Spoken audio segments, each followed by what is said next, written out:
सीता राम राम राम, हरे राम राम राम, सीता राम राम राम, सीता राम राम राम, राधे श्याम श्याम श्याम, सीता राम राम राम, राधे श्याम श्याम श्याम, सीता राम राम राम, राधे श्याम श्याम श्याम, सीता राम राम राम, राधे श्याम श्याम श्याम, सीता राम राम राम, राधे श्याम श्याम श्याम, सीता राम राम राम, राधे श्याम श्याम श्याम, हरे राम राम राम, सीता राम राम राम, हरे राम राम राम, सीता राम राम राम।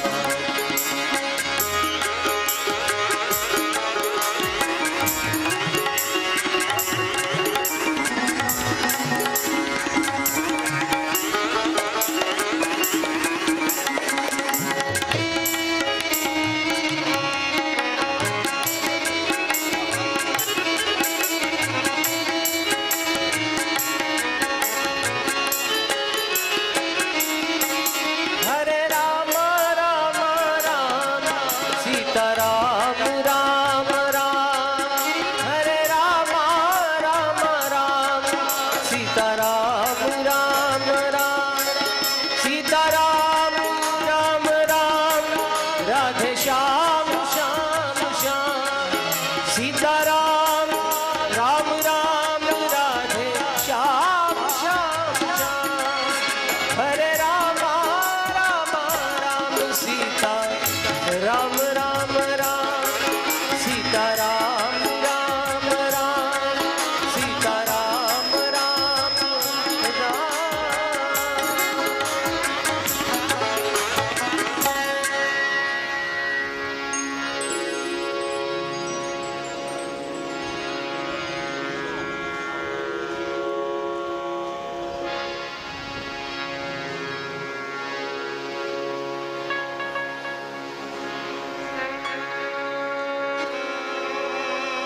सियावर रामचंद्र की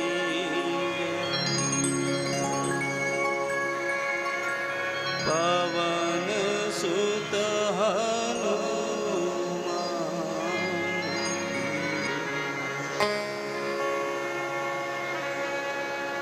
उमापति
बोलिए सियावर रामचंद्र भगवान जय। उमापति महादेव की जय। पवन पुत्र हनुमान जी महाराज की जय। गोस्वामी तुलसीदास जी महाराज जय। सद्गुरु भगवान की जय। आज के आनंद की जय। रामेश्वर धाम की जय। ओम नमः पार्वती पते हर हर महादेव।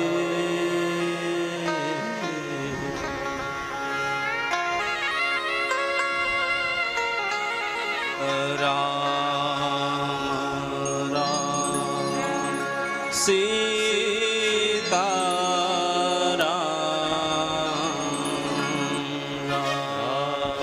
राम सीता राम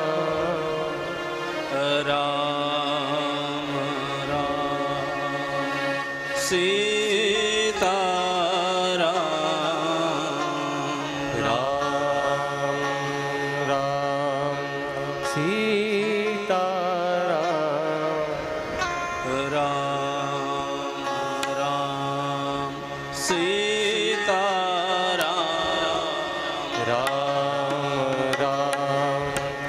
सीताराम राम राम सीताराम राम राम सीताराम राम राम सीताराम राम राम सीताराम राम राम सीताराम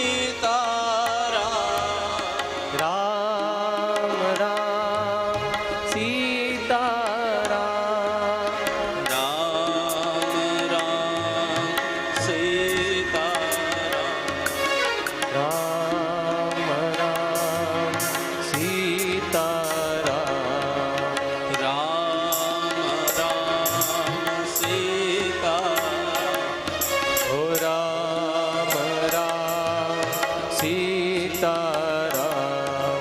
राम राम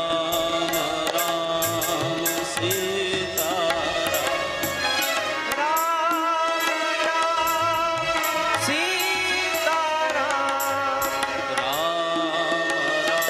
राम सीताराम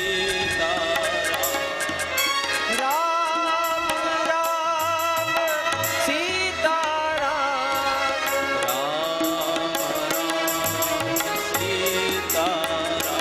ओ राम राम सीताराम राम राम सीताराम राम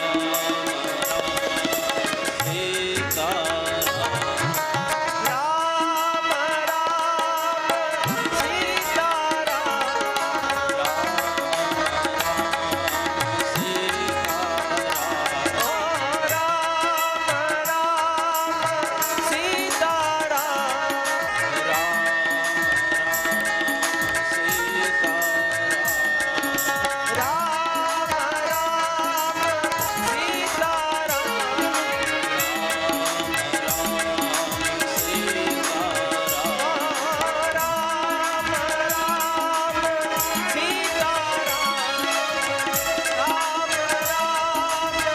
सीताराम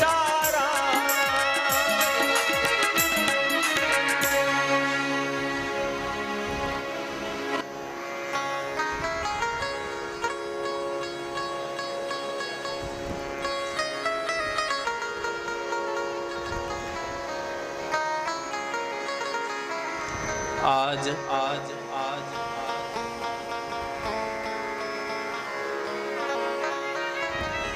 परम पिता परमेश्वर परम दयालु परम कृपालु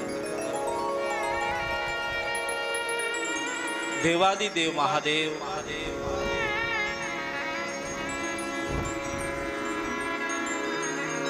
रामेश्वर की इस भूमि पर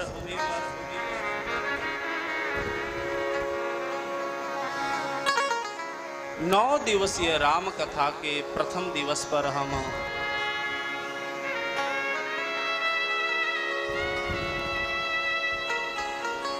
कथा का प्रथम दिवस है आज।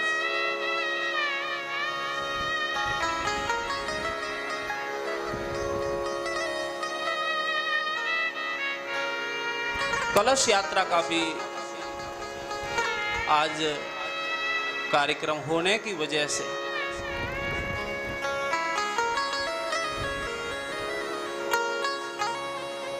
कथा को आज हम जल्दी विराम देंगे। आप ज्यादा जल्दी मत करना, ज्यादा समय नहीं लेंगे आप। प्रथम दिवस है, कलश यात्रा का एक्स्ट्रा समय हो गया।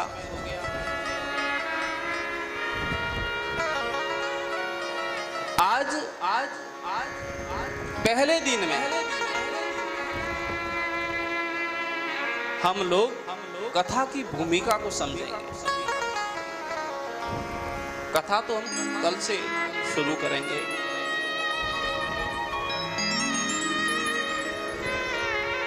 आप सब जानते हैं कि ये कथा जनवरी में होने वाली थी,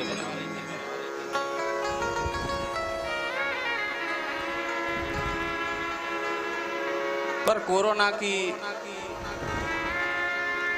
तीसरी लहर की गाइडलाइन आई, लॉकडाउन लग गया, आप सब जानते ही हैं। और मैं तो यही मानता हूं कि शायद बाबा हनुमान जी की आज्ञा नहीं थी, उनके पास समय नहीं था, इसलिए उन्होंने कहा कि अब मत आगे रखो, क्योंकि हर कथा में हमारे बाबा हनुमान जी महाराज उपस्थित रहते हैं। कथा के मुख्य श्रोता है, कथा के मुख्य वक्ता भी वही माने जाते हैं। यदि राम कथा का मुख्य किसी श्रोता का नाम, जो पहली पंक्ति में बैठने वाले श्रोता का नाम यदि हम देखें तो वह बाबा हनुमान जी का आता है। तो हनुमान जी ने कहा कि भाई महीना 2 महीना सब लोग रेस्ट रखो, बाद में सुतो। 2 महीने के लिए सबके लिए कथा विश्राम रहा, 2 महीने सबकी कथाएं बनती। फिर से हनुमान जी फ्री हुए कि भाई अब कथा करनी हो तो करो, तो उनकी आज्ञा हुई। आप सबको सद्बुद्धि दी उन्होंने कि फिर से कथा का आयोजन के विषय में हम लोग चर्चा करें। तो आप सब लोग ने मिलकर पूरे तिरपुर वासी आप लोग खूब खूब बधाई के पात्र हो। हमारा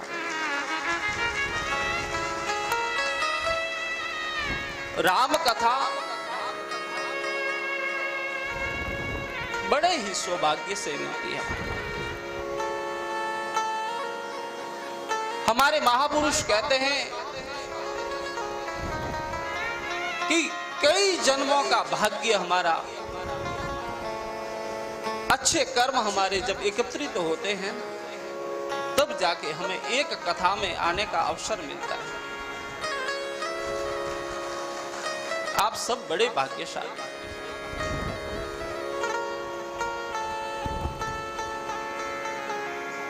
कलश यात्रा का भी खूब सुंदर आप सबने सबके सहयोग से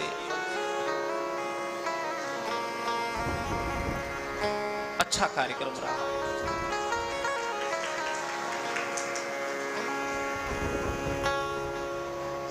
आज भोजन प्रसादी की भी व्यवस्था है। वैसे कथा का समय आप सब जानते हो 4 से 8 तक का, शाम को, दोपहर बाद। ये समय इसलिए रखा 4 से 8 कि आप सब लोग पहुंच पाओ।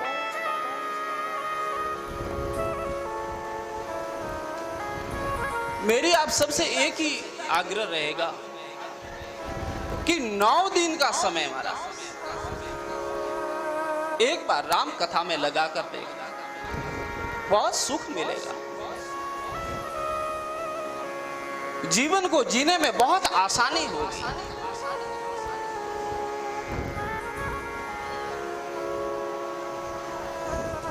बाकी के तो कार्य चलते रहेंगे। 9 दिन मैं आप सबसे निवेदन करता हूं कि हम लोग 9 दिन तक यहां रुकेंगे। आप खूब इसका फायदा लेना। जीवन में हर चीज बार बार मिल जाएगी। कथा बड़े सौभाग्य से मिलती है। इसलिए जितने भी सेठ बैठे हैं सबको कहता हूं कि 4 घंटे का समय निकाल ही लेना हमारा 9 दिन की बात।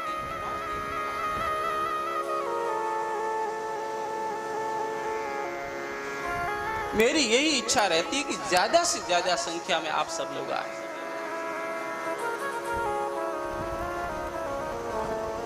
और यदि एक श्रोता किसी एक और श्रोता को अपने साथ ले आता है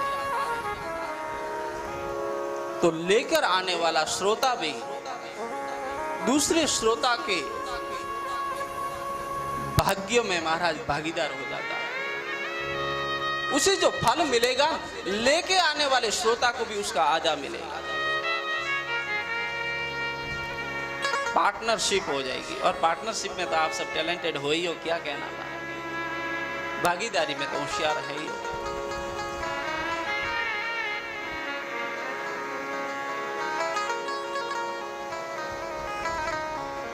प्रथम दिवस की कथा में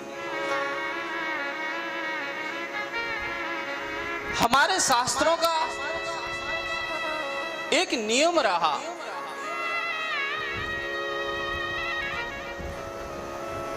किसी भी शास्त्र, आप रामायण जी को ले लो, भागवत जी को ले लो, शिव कथा को ले लो, प्रथम दिवस की कथा में उस शास्त्र का महात्म गाया जाता है।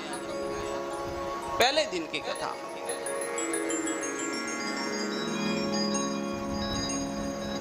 उस शास्त्र को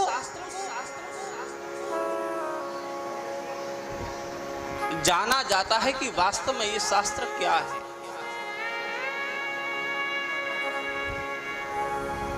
आज प्रथम दिवस की कथा में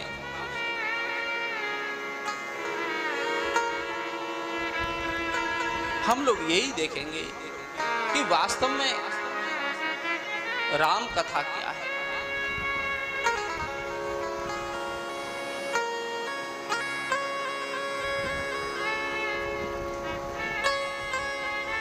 महात्म यानी उस कथा का वास्तविक परिचय, उस कथा का मौलिक परिचय कि भगवान राम को तो हुए युगों बीत गए महाराज, फिर भी आज भी राम कथा गाई जाती है, और वो भी दिने दिने नवम नवम, हर दिन नई नूतन महसूस होती है। आज आप और हम नहीं, राम कथा पूरे जग में छाई हुई है, हर जगह। बड़े बड़े पढ़े लिखे लोग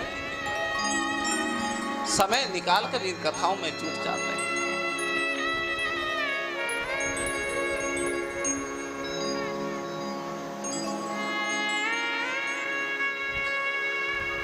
कथा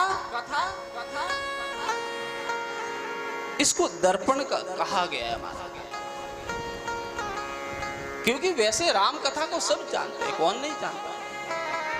हर हिंदू, हर सनातन धर्म को मानने वाला राम कथा को जानता है,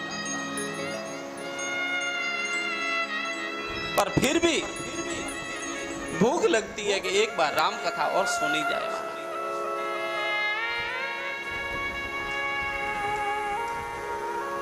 राम कथा दर्पण है, हमने बात की, दर्पण यानी कांच है।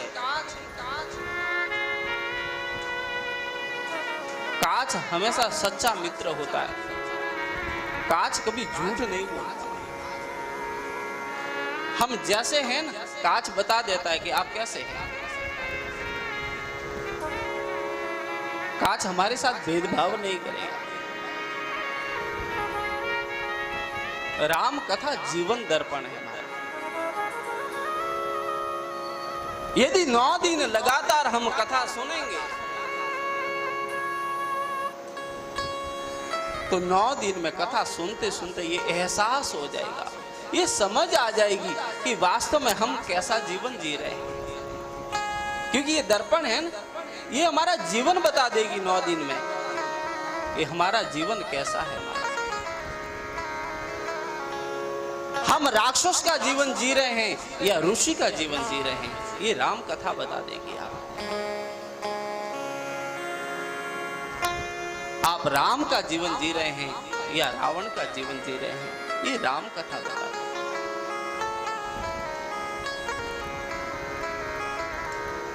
9 दिन लगातार यदि सुनेंगे तो बड़ा आनंद आएगा। सब मिलकर, सब प्रेम से यदि जो हम सुनेंगे, खूब आनंद आएगा।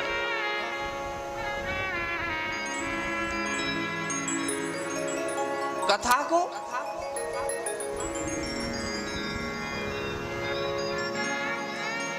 तुलसीदास जी ने अलग अलग रूपों में इसे बताया हमारा।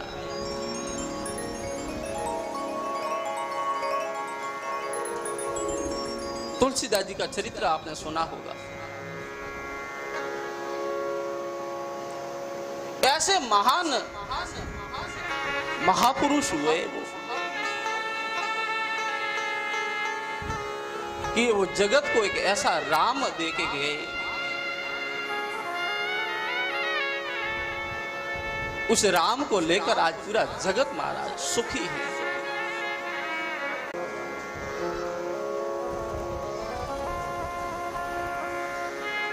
आज हम भी 9 दिन रोटी खाएंगे तो राम कथा के पीछे रोटी खाएंगे।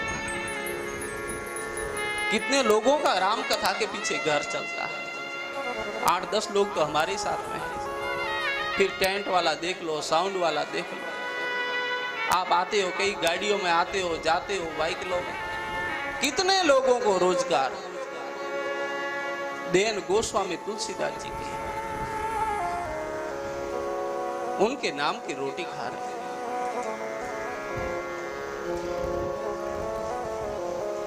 और उनका जीवन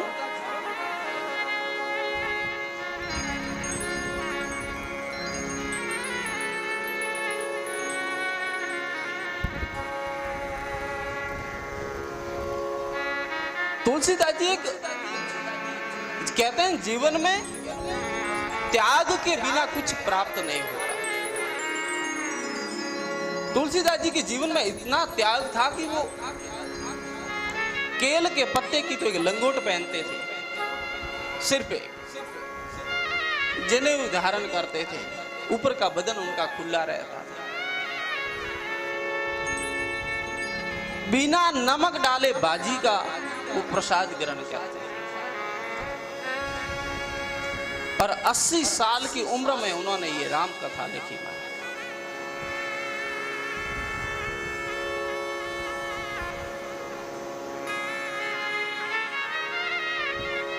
तुलसीदास जी की यदि जन्म की घटना, क्योंकि आज विशेषकर हम तुलसीदास जी पर थोड़ा सुनेंगे, क्योंकि ये देन उनकी है। उनके माध्यम से जगत में आज राम कथा पहुंची है।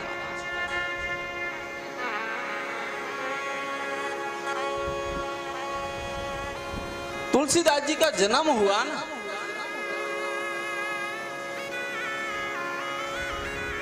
बारह महीने के बाद में तुलसीदास जी का जन्म हुआ। वैसे 9 महीने के बाद में बच्चे का जन्म होता है, पर गोस्वामी तुलसीदास जी का 12 महीने के बाद में जन्म होते ही जन्म हुआ तो उनके मुंह में दांत आ गए थे थोड़े। इनके पिता बड़े विद्वान थे, आत्माराम थे। तुलसीदास जी का जन्म हुआ तो एक दासी ने जाकर समाचार दिया, पंडित जी बधाई हो आपको, आपके पुत्र हुआ है। तुलसीदास जी के पिताजी ने अपना शास्त्र निकाला, समय देखा और सिर हिलाया कि पुत्र का जन्म तो हुआ पर सही समय जन्म नहीं हुआ। ये मेरे कुल का विनाश करेगा, ये तुलसीदास जी के पिताजी ने कहा। ये पुत्र मेरे कुल का विनाश करेगा।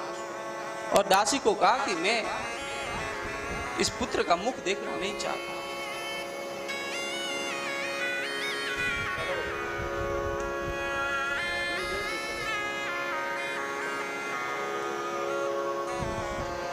मैं इस पुत्र का मुख देखना नहीं चाहता।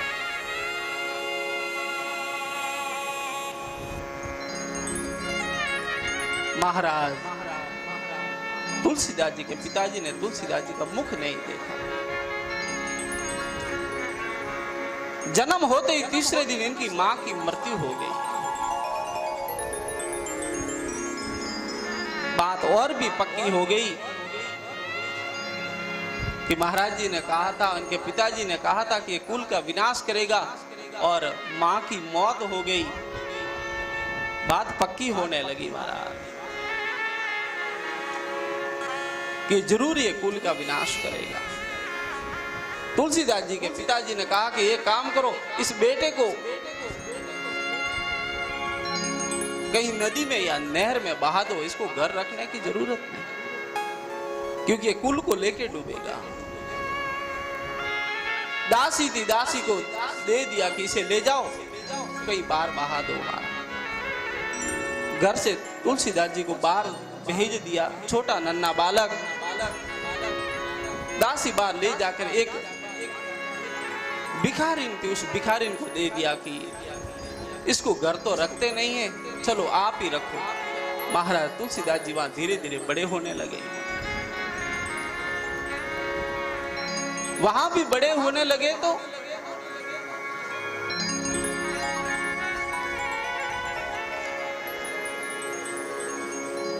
धीरे धीरे वो गाना सीख गए थे। भीख मांगते थे तुलसीदास जी, ध्यान देना, भीख मांगते थे और गाना गाते थे तो लोग उन्हें विशेषकर अच्छी भिक्षा देते थे कि वे अच्छा गायन भी करते हैं।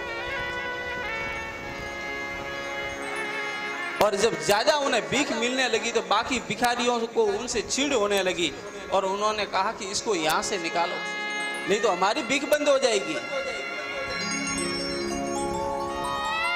5 साल की उम्र में महाराज गोस्वामी जी को वहां से भी निकाला गया।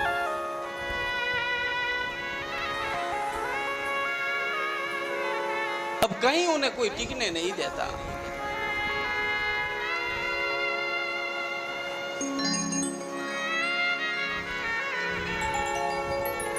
संत का जीवन बड़ा कठिन होता है, हम जितना समझते हैं उतना आसान नहीं होता। बाद में तो सब रोते हैं कि वे अच्छे संत थे, पर समय पर हम उन्हें नहीं पहचान पाते।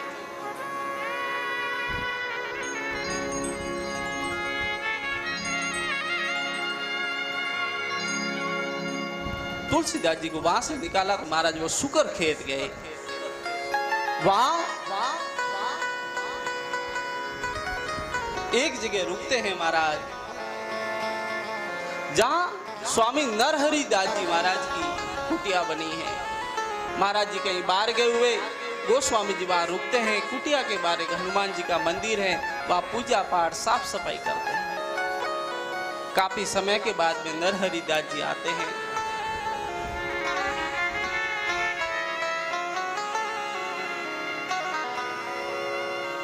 तुलसीदास जी के अंदर संत का लक्षण देखकर नरहरि दास जी ने उन्हें दीक्षा दी और वहां से दीक्षा लेकर उनको पढ़ाई के लिए काशी भेज दिया। काशी में उन्होंने पढ़ाई की महाराज, और पढ़ाई के बाद में फिर से वो आते हैं अपने गांव में।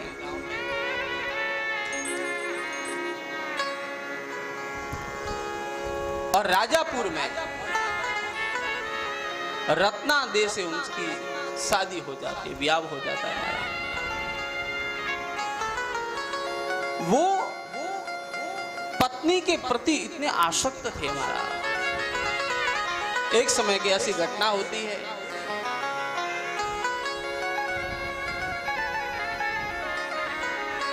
रात का समय, चौमासे का समय,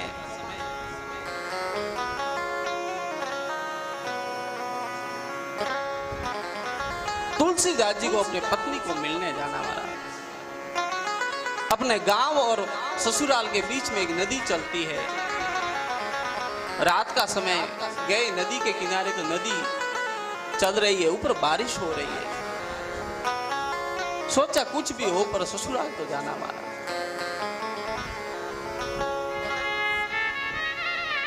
एक लाश कोई नदी में बह रही थी तो उन्होंने, अंधेरा था दिखा नहीं, सोचा कि लकड़ी है, उस लाश के ऊपर बैठकर तैरते तैरते महाराज सामने किनारे पहुंच गए। ससुराल में गए रात का समय, सोचा मेन दरवाजे से जाएंगे तो और लोग जग जाएंगे, चलो न घर के पीछे से ही ऊपर चढ़ जाएंगे।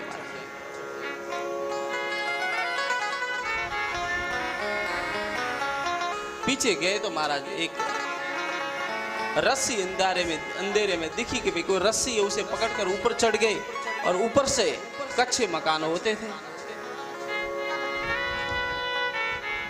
ऊपर से महाराज रूम में पहुंच गए। पत्नी ने देखा कि अरे अब आधी रात को यहाँ, कि हाँ तेरे को मिलने आया। अरे पर अब बारिश हो रही है, नदी चल रही है, कि नदी में लकड़ी के ऊपर बैठकर आ गया और पीछे रस्सी से उसे पकड़कर ऊपर चढ़ गया और नीचे आ गया।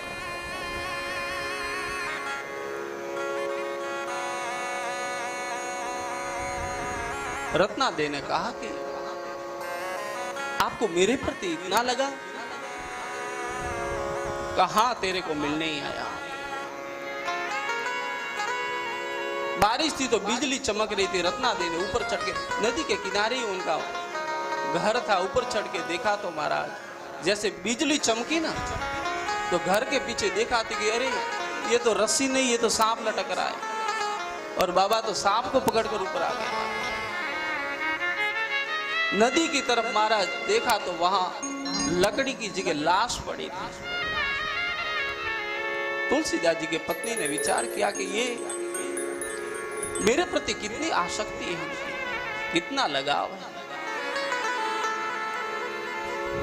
ये दोनों चीज देखकर नीचे आकर रत्नादेव ने कहा कि पतिदेव, आपको जितना मेरे प्रति लगाव है ना,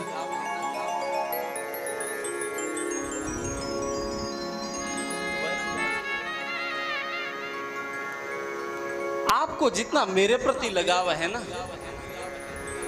उतना यदि राम के प्रति हो जाए ना, तो जग में आपकी जय जयकार हो जाएगी। पूरा जगत आपको याद करेगा। आपको काम में इतनी आसक्ति है, ये आसक्ति सब राम में लगा दो, काम से छोड़ दो। महाराज वो बात गोस्वामी जी को लगी। उस समय तो कुछ नहीं बोले, सो गए। रात को सोए तो पत्नी के सोने के बाद में वहां से निकल गए, फिर वहां नहीं रुके। वहां से अपने गांव आ गए। मन में ठान लिया कि बस पत्नी का नाता पूरा, अब तो नाता जुड़ा श्री राम से। घर से तो निकले सो निकले महाराज, फिर वापस वहां ससुराल नहीं है। फिर से काशी में आ जाते हैं।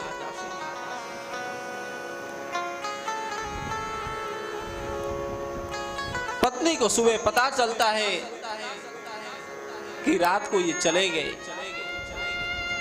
खूब ढूंढा तुलसीदास जी को, पर कहीं नहीं मिले।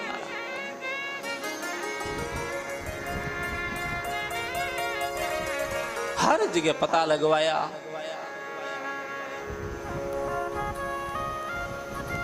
पर नहीं मिले। तो कुछ समय के बाद में किसी ने समाचार दिया कि बनारस में तुलसीदास जी हैं। उनकी पत्नी वहां जाती है।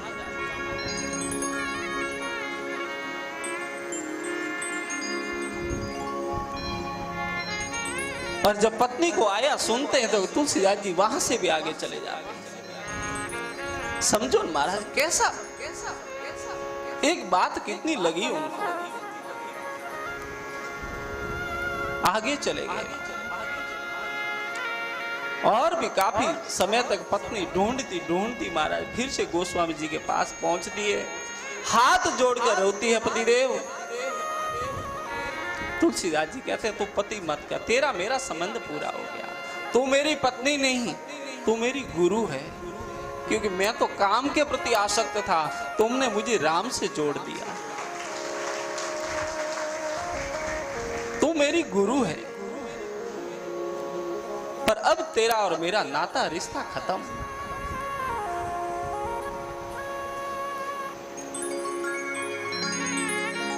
रत्नादेवी कहती है पतिदेव, आपकी जो इच्छा हो वो करना।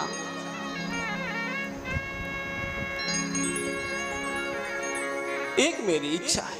क्या?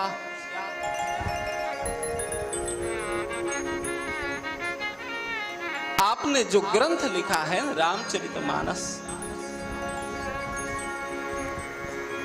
वो एक ग्रंथ मुझे दे दो बस, और कुछ नहीं चाहिए। तुलसीदास जी ने एक ग्रंथ अपनी पत्नी को दिया महाराज। मूल मानस तो जो तुलसीदास जी ने लिखी वो तो विलुप्त हो गई, पर आज भी राजापुर में तुलसीदास जी ने जो रामायण जो अपनी पत्नी को दी थी वो आज भी वहां विद्यमान है। जाते जाते एक और हाथ जोड़कर प्रार्थना की, पतिदेव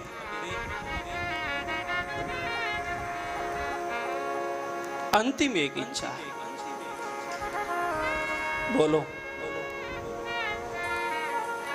मैंने आपको खूब दुख दिया। तुलसीदास जी की पत्नी कहती है मैंने आपको खूब दुख दिया। तुलसीदास जी कहते हैं नहीं नहीं, ऐसी कोई बात नहीं, तुमने तो मुझे राम से जोड़ा है, दुख काय का दिया है? दुख नहीं, बोलो क्या इच्छा? पतिदेव मैं चाहती हूं कि अंत समय में जब मेरा प्राण निकले ना, बस आप मेरे पास में रहो, ये मेरी अंतिम इच्छा है। अब भले आप मुझे पास में नहीं रखो, कोई बात नहीं, पर जब मैं मरूं तो आप मेरे पास में रहो।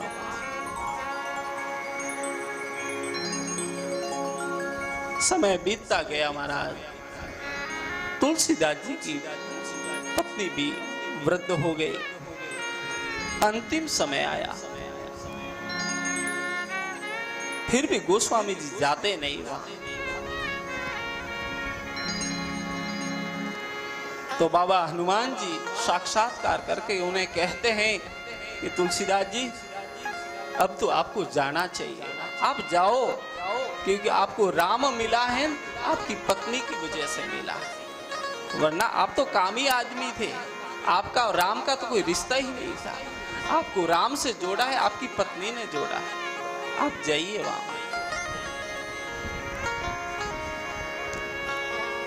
तो तुलसीदास जी फिर अपने पत्नी के पास आते हैं महाराज, और पत्नी स्वधाम चले जाते हैं। तुलसीदास जी फिर काफी समय तक वहीं काशी में रहते हैं महाराज।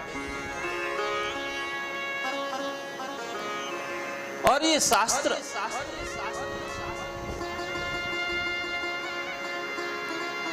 जो लिखा न जगत के उद्धार के लिए महाराज, उसी की प्रसादी आज हम सब लोग पा रहे हैं। आज ये पूरा जगत तुलसीदास जी का आभारी है महाराज, कि उनकी वजह से ये ग्रंथ हमें मिला।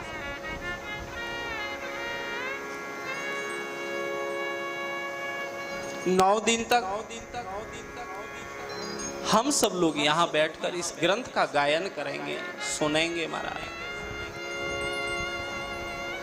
मैं भरोसा दिलाता, खूब आनंद आएगा, बस तन मन से महाराज। बुद्धि को बाहर छोड़नी पड़ेगी, फिर यहाँ व्यापारी वाली बुद्धि लगाओ तो इतना आनंद नहीं आएगा। जहाँ चप्पल खोलो न वहां बुद्धि को कहना तू यहीं बैठ, फिर दुकान जाएंगे जब तेरे को ले जाएंगे तो आनंद आएगा। क्योंकि यहाँ तो दिल से सुनने वालों का काम है, यहाँ तो पागलों का काम है, यहाँ बुद्धिमानों का काम नहीं। बुद्धिमान को तो यहाँ समय खराब नहीं करना, व्यापार करना बाजा। जो परमात्मा के नाम के लिए जो पागल हो ना, यहाँ तो उनकी भर्ती होती है, यहाँ बुद्धिमानों की भर्ती नहीं होती। और संत कहते हैं जब भी धर्म की सभा में जाते हैं, जब भी सत्संग में जाते हैं, तो बुद्धि को वहां चप्पलों के पास में ही छोड़ना है। बुद्धि को लेकर कथाओं में, सत्संग में प्रवेश करोगे तो कुछ प्राप्त नहीं होगा, समय खराब होगा।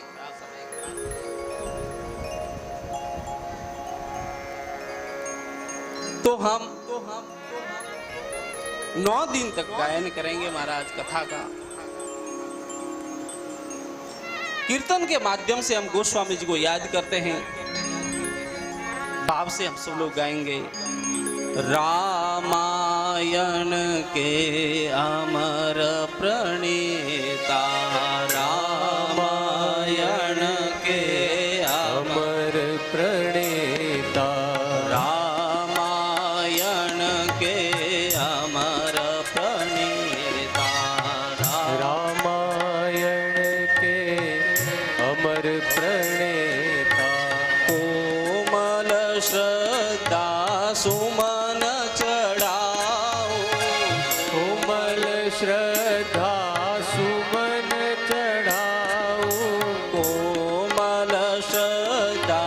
सुमन चढ़ाओ।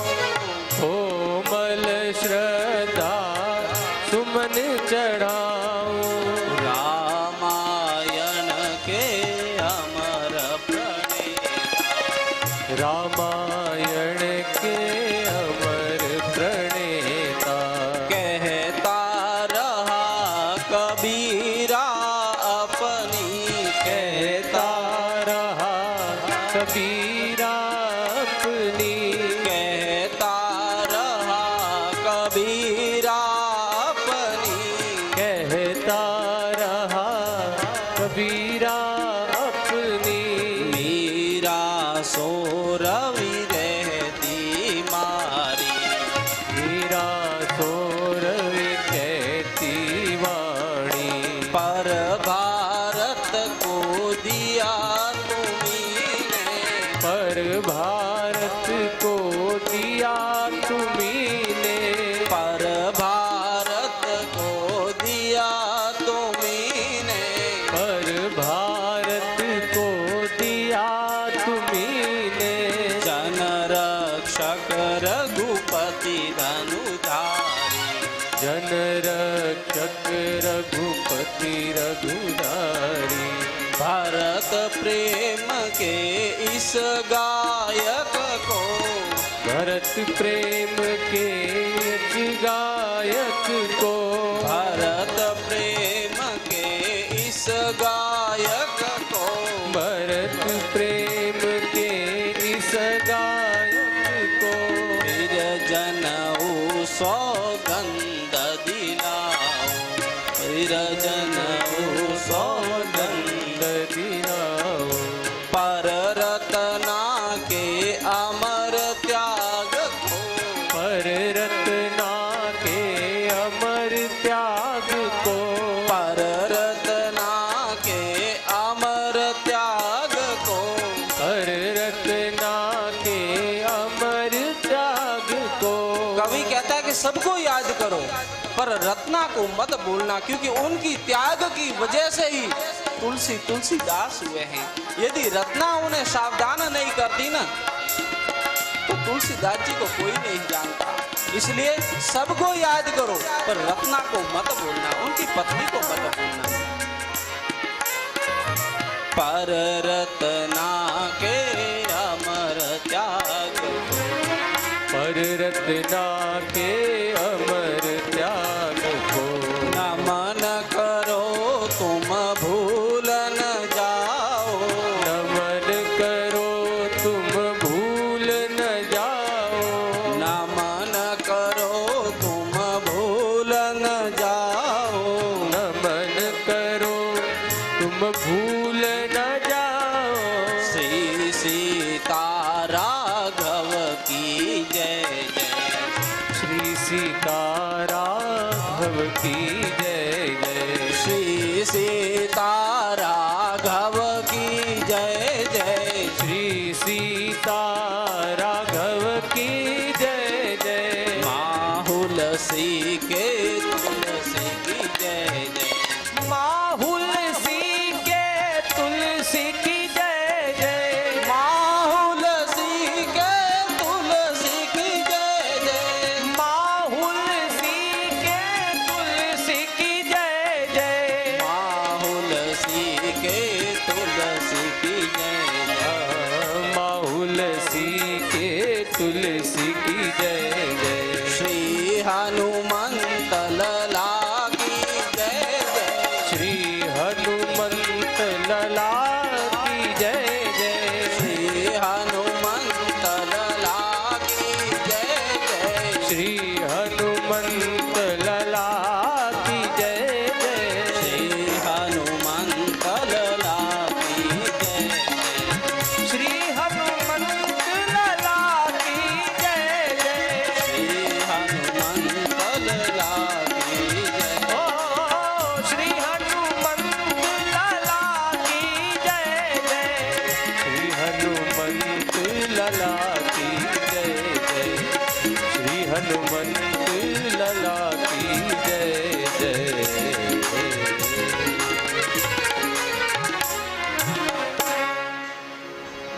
बोलिए गोस्वामी तुलसीदास जी महाराज जय। ऐसे महापुरुष हुए गोस्वामी जी, जिनकी प्रसादी हम सबको मिल रही है। तुलसीदास जी ने राम कथा को मानस की उपमा दी महाराज कि ये मानस है, ये सरोवर है। मान सरोवर की उपमा दी कि मानस सरोवर है। आपने सुना होगा, एक तो मान सरोवर जो कैलाश पर आया हुआ है, किसी ने दर्शन किए हो तो वो सबको सुलभ नहीं, वहां हर कोई नहीं जा सकता, कठिन है।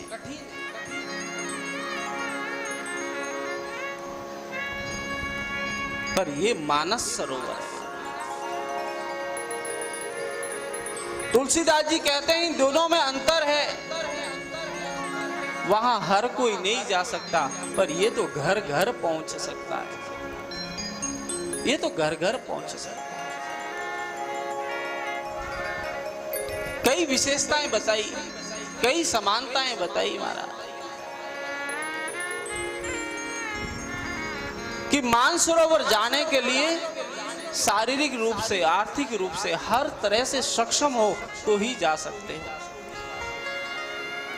पर मानस सरोवर में तो ये सरोवर है। यहाँ आने के लिए, यहाँ गोता लगाने के लिए, यहाँ डुबकी लगाने के लिए, इसको श्रवण करने के लिए आर्थिक जरूरत या शारीरिक ज्यादा जरूरत की जरूरत नहीं रहती। आप जैसे तैसे भी हैं, आप इसका आनंद ले सकते हैं।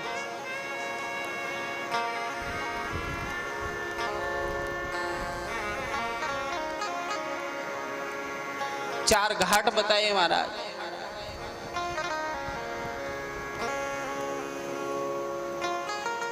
जिस घाट पर बैठकर आप आनंद लेना चाहो ले सकते हैं।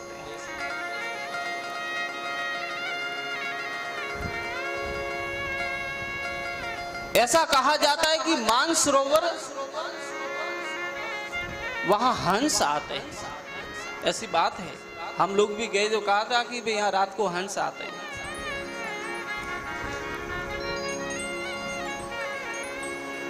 और जहां राम कथा होती है, ये जहां मानस सरोवर होता है, वहां हंस नहीं परमहंस आते हैं। वहां परमहंस आते हैं। 9 दिन के लिए ये जगह, ये मंडप एक तीर्थ स्थान बन गया।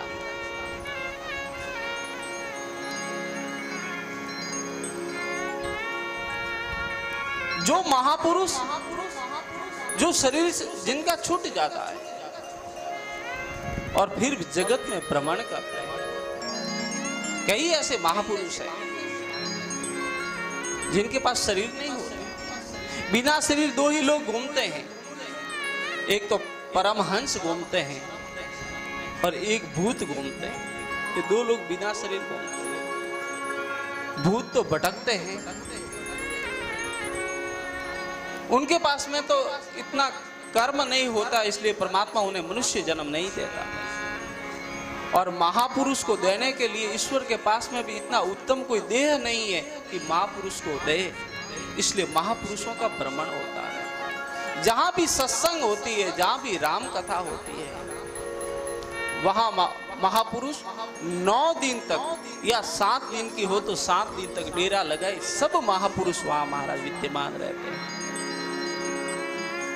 आप ये मत सोचना कि हम लोग ही इस मंडप में बैठे हैं, हम नहीं, हमारे अलावा जो नहीं दिख रहे हैं ऐसे कई महापुरुष यहाँ विद्यमान हैं, क्योंकि यहाँ पोथी की स्थापना हो गई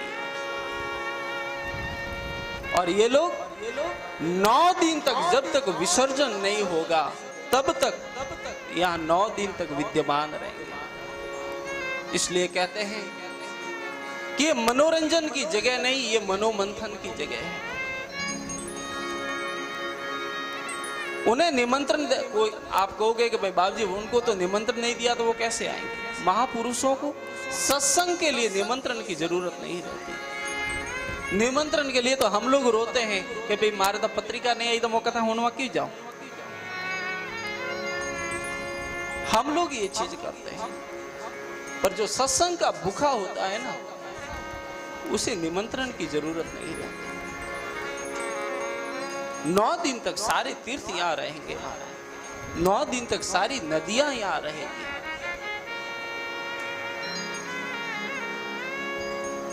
हमारे लिए तो भोजन की भी व्यवस्था है, पानी की व्यवस्था है, पंखों की, कूलर की सब व्यवस्था है। उनके लिए कोई व्यवस्था की जरूरत नहीं, जहां जगह मिलेगी बैठ जाएंगे। उनका खुराक ही राम कथा, क्योंकि वो सिर्फ आत्मा है। और आत्मा जैसे पेट का खुराक भोजन होता है, उसी प्रकार आत्मा का खुराक परमात्मा का नाम होता है, ईश्वर का नाम होता है। तो आपसे यही आग्रह करूंगा कि 9 दिन तक इस आत्मा को भरपूर खुराक देना। पेट को तो रोज देते ही है हम लोग, और कई सालों से देते आ रहे हैं। 9 दिन निकाल कर आत्मा को खुराक देना हमारा।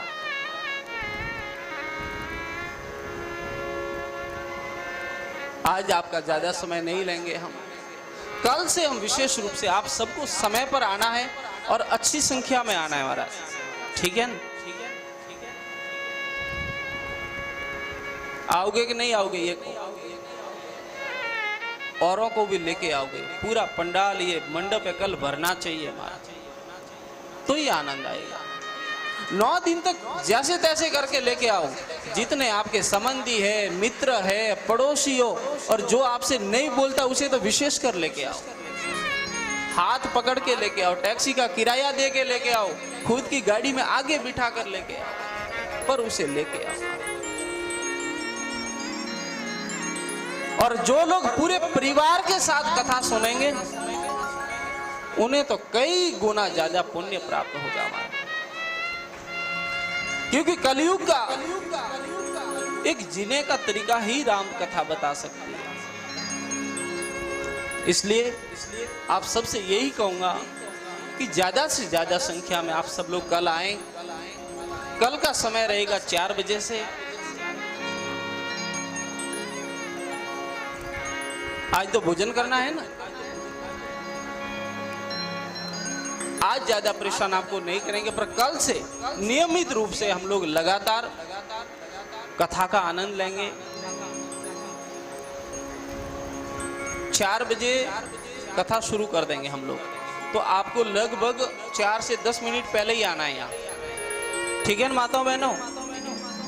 आप लोग तो धर्म को संजोए हुए हैं हमारा।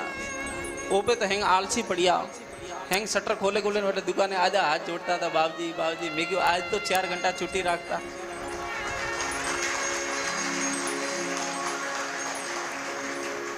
आप बड़े भाग्यशाली हो कि आपके यहाँ महाराज राम कथा होने जा रही है।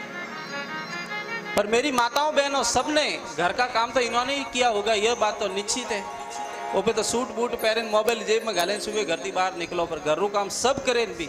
आप सबसे ज्यादा संख्या में माताओं बहनों वहां हाजिर हुई थी। इसलिए माताओं बहनें तो ये तो धन्यवाद के पात्र है ही हमारा।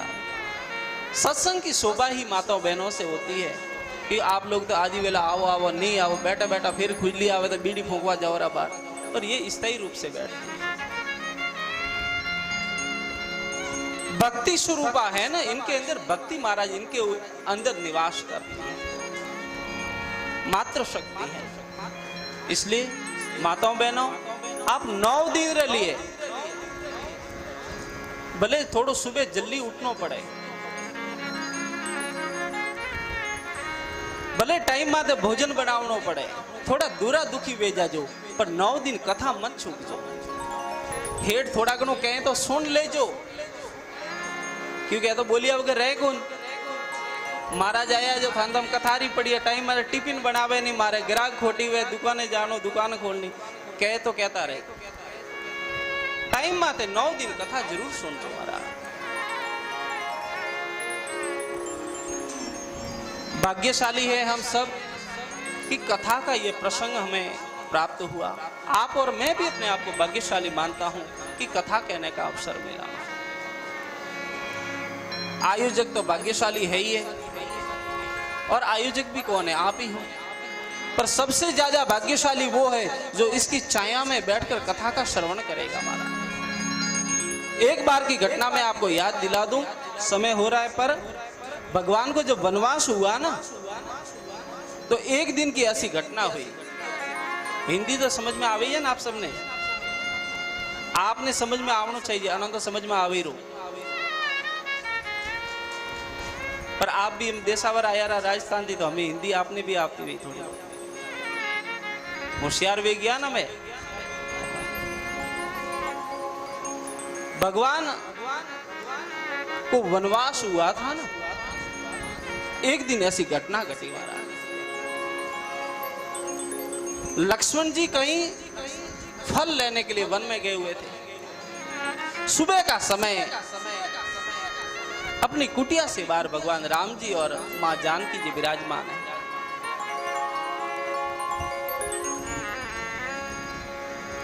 जानकी जी के मन में एक विचार आया कि मैं कितनी भाग्यशाली हूं, मुझे राम जैसे पति मिले। मेरा कितना बड़ा भाग्य है। अपने भाग्य की सराहना करते हैं जानकी जी, सीता जी, कि मैं कितनी भाग्यशाली हूं कि परमात्मा जैसा मुझे पति मिला है। मेरा भाग्य कितना बड़ा है। मन ही मन ऐसा विचार कर रही है सीता जी। पर परमात्मा तो अंतर्यामी है ना, उन्हें पता चल गया। पर वो भी अपने मन ही मन विचार कर रहे हैं कि मैं कितना भाग्यशाली हूं कि सीता जैसी मुझे पत्नी मिली है। एक बात ध्यान देना, राम भले परमात्मा है, ईश्वर है, पर उन्हें जन्म देने के लिए एक माता हुई जगत में, कौशल्या, जिनके अंदर वो क्षमता थी कि वो परमात्मा को जन्म दे सके। पर जगत में ऐसी मां पैदा नहीं हुई जो जानकी जी को जन्म दे सके, इसलिए महापुरुषों ने उसे धरती से पैदा करना पड़ा। राम जी के लिए तो मां मिली, पर जानकी को जन्म देने लायक कोई मां नहीं मिली, इसलिए उन्हें भूमि से प्रकट करना पड़ा। ऐसी मां जानकी। तो राम जी मन ही मन अपने भाग्य की सराहना करते हैं कि मैं कितना भाग्यशाली हूं, जानकी जैसी पत्नी मिली। दोनों ये विचार कर रहे हैं। राम जी ने विचार किया कि मैं जानकी को ये कैसे बताऊं। उसी समय जहां बैठे थे, सामने एक लकड़ी का सूखा हुआ, जिसे हम ठोंट कहते हैं, पत्ते नहीं, सिर्फ लकड़ी का ठोंट को, समझिया, ठोंट को खड़ा हुआ है। उस लकड़ी के ठोंट के पास में एक बेल होगी, बेल, वो बेल उस लकड़ी के ऊपर पूरी महाराज गोथा गई। चौमासे का समय, तो बेल पूरी उस लकड़ी के ऊपर गोथा गई और तरह तरह के फूल निकले। तो लकड़ी का ठोंट था पर बहुत सुंदर दिखने लगा, क्योंकि बेल ऊपर चढ़ी ना, इससे उसकी सुंदरता बढ़ गई। राम जी कह रहे हैं, सीता, हाँ प्रभु। सीता देखो, ये लकड़ी का जो ठोंट खड़ा है वो कितना भाग्यशाली है कि ये बेल इसके ऊपर चढ़ी, और बेल के ऊपर चढ़ने की इसकी सुंदरता बढ़ गई महाराज। वरना तो ये ठोंट था, इसे कोई निकाल देता या ये बुरा लगता, अच्छा भी नहीं दिखता, पर बेल के ऊपर चढ़ने से ठोंट कितना सुंदर दिख रहा। जानकी ये लकड़ी का ठोंट कितना भाग्यशाली है कि बेल इसके ऊपर चढ़ी। जानकी जी कहते हैं, नहीं प्रभु, ये लकड़ी का ठोंट खड़ा है, ये भाग्यशाली नहीं है। तो भाग्यशाली तो ये बेल है कि इसको इस लकड़ी का सहारा मिला, नहीं तो ये जमीन पर पड़ी रहती। इसकी कोई वैल्यू नहीं थी, इसे ये सुंदर नहीं दिखती। पर ये सुंदर कब दिख रही है कि इसको लकड़ी का सहारा मिला रही है, ऊपर चढ़े। भगवान ये बेल भाग्यशाली है, भगवान कह रहे नहीं, ये लकड़ी भाग्यशाली। अब महाराज परमात्मा और माँ जानकी के बीच में ये चर्चा चल रही है। भगवान कह रही है लकड़ी भाग्यशाली है, माँ जानकी कह रही है भगवान बेल भाग्यशाली है। महाराज चर्चा चर्चा में लक्ष्मण जी आ जाते हैं। लक्ष्मण जी को जानकी जी पूछती है, लक्ष्मण भैया, हाँ माँ, मेरे प्रभु के बीच में चर्चा चल रही है, उसका कोई न्याय करो। लक्ष्मण जी ने हाथ जोड़े, माँ मैं सेवक हूं, मेरा काम सिर्फ आपकी सेवा करना है दोनों की। आप और परमात्मा का न्याय मैं कैसे कर सकता हूं? नहीं के हम जंगल में है, जंगल में हमारे अलावा तो कोई है नहीं, तो हम दोनों का न्याय कौन करेगा? तीसरा ही तो कोई करेगा। बहुत आग्रह किया। लक्ष्मण जी ने कहा बताओ क्या बात है। राम जी कहते हैं लक्ष्मण, मैं कह रहा हूं कि ये लकड़ी है, ये भाग्यशाली है, और सीता कह रही है कि नहीं, ये बेल भाग्यशाली है। अब तू बता इन दोनों में से ज्यादा भाग्यशाली कौन है? लक्ष्मण जी के बाप जी मने क्यों फंसाओ, वो आपरे दो ही मन को बीच री बात है।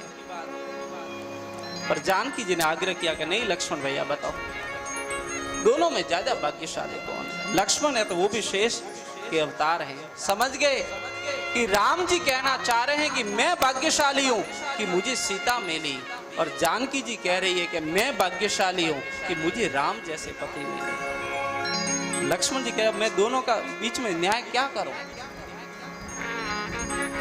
लक्ष्मण जी ने कहा प्रभु मुझे छोड़ो इस विवाद से, तो कि नहीं, फैसला करना पड़ेगा।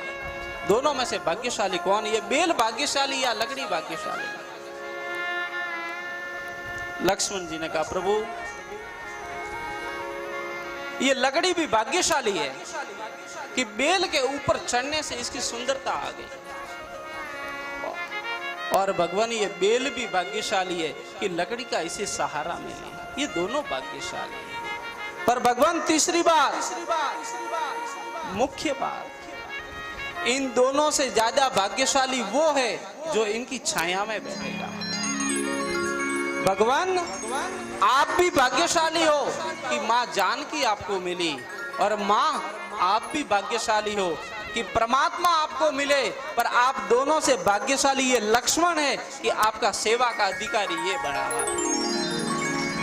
मैं आप दोनों से ज्यादा भाग्यशाली हूं। तो आयोजक तो भाग्यशाली है ही है, भागदौड़ करने वाले भी भाग्यशाली है, पर सबसे भाग्यशाली वो है जो आगे बैठकर इसकी छाया में बैठकर कथा का श्रवण करेगा, हमारा सुनेगा, वो सबसे ज्यादा भाग्यशाली। बाकी तो पोती जी विराजमान कीधा मोने बिठाया थे बार उबा गप्पा मारो तो महाराज भाग्यशाली करा।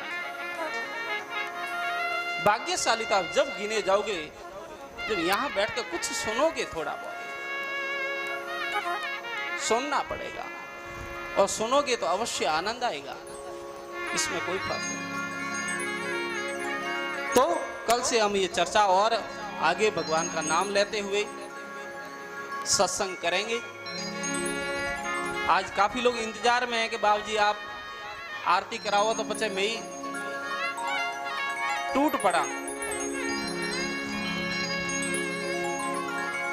आज का विशेष मुद्दा यही है। तो ज्यादा अपना आत्मा ने परेशान नहीं करता हुआ, क्योंकि मन तो रसोई में भटके रही हो कि पंगत वेगी है, पंगत वेगी है, पर बाबूजी छोड़ो तो जिम्मा बैठा। तो आज देखो सबको भागना तो है नहीं,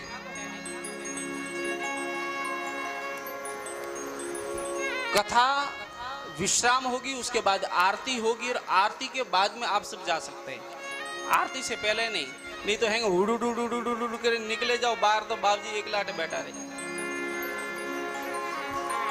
थोड़ा रुक जाओ, ठीक है? थोड़ा कीर्तन करेंगे और उसके बाद में पंडित जी को कह दो आरती की तैयारी करेंगे, ठीक है?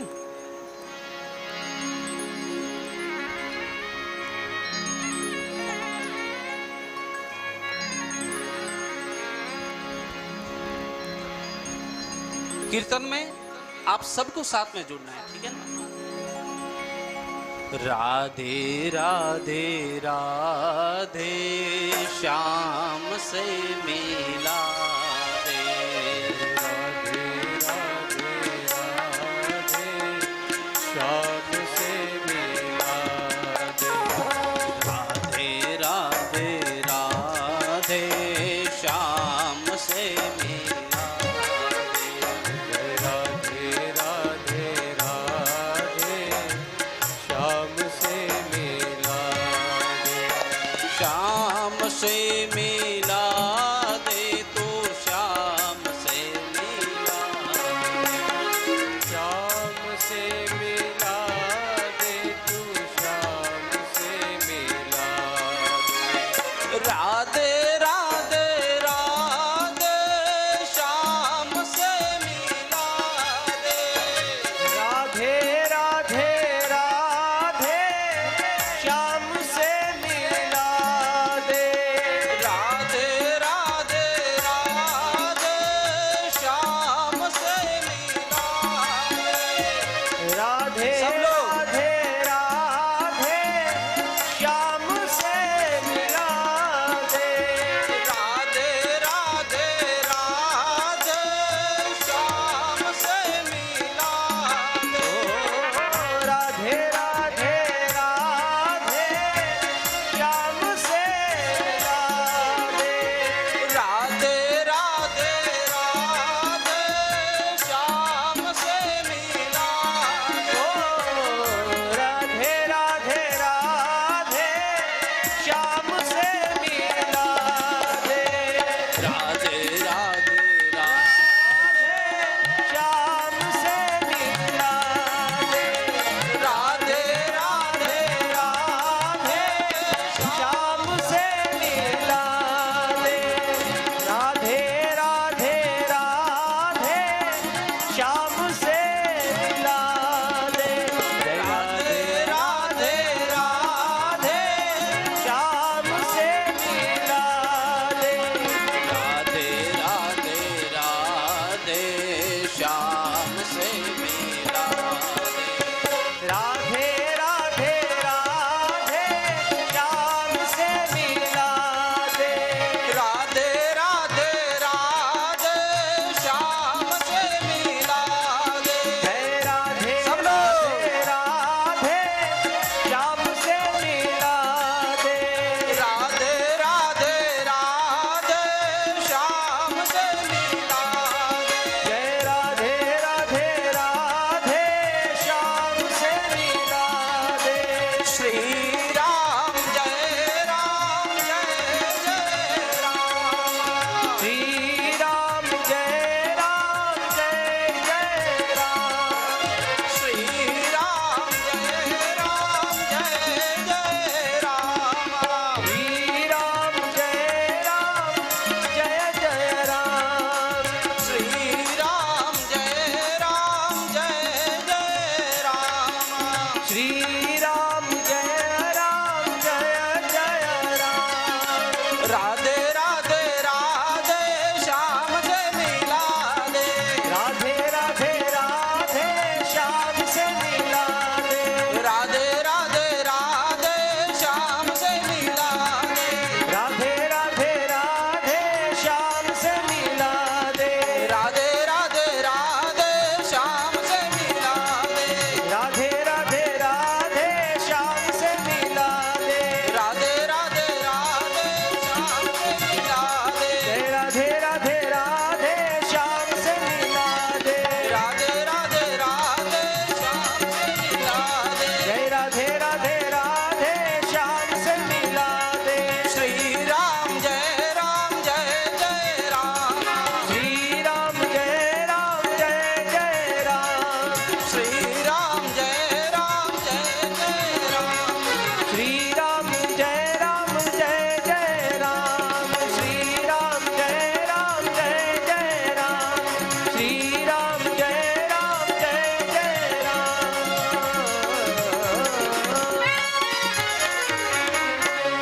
जय जय श्री राधे। बोली सियावर रामचंद्र भगवान भगवान की जय। बाल कृष्ण भगवान की जय, गोस्वामी तुलसीदास जी महाराज की जय, पवन पुत्र हनुमान की जय, रामेश्वर धाम की जय, सदगुरु भगवान की जय, अजमल घर अवतार की जय, राजा राम जी महाराज की जय, सीताराम जी महाराज की जय, सीताराम जी महाराज की जय। ओम नमः पार्वती पते हर हर महादेव।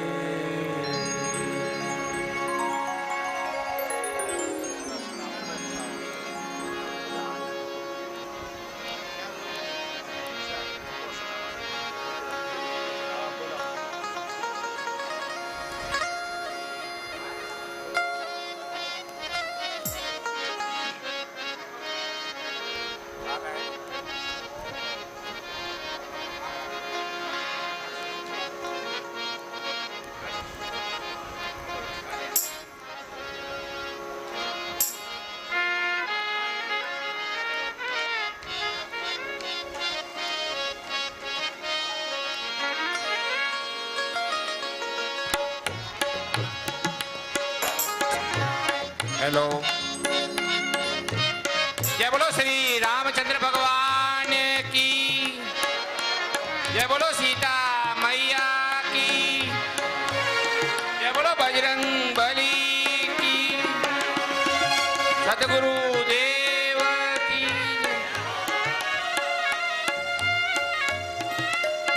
काले रे आरती री बोली